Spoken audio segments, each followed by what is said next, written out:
Ang Beaster po, napaka kunat din po niyan sa pudpuran. Depende na lang din po kung naglo-long drive ka, pwede naman ding i-long drive yan.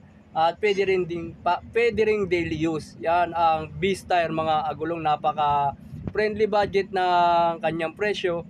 Talagang hindi masakit sa bulsa kung bibili ka nito.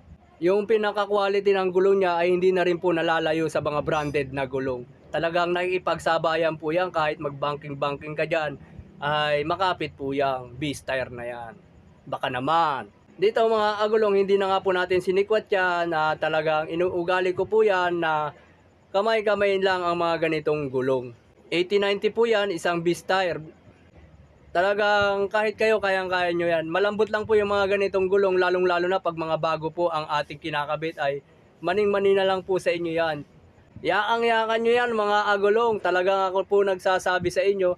Dito, tuluyan na nga po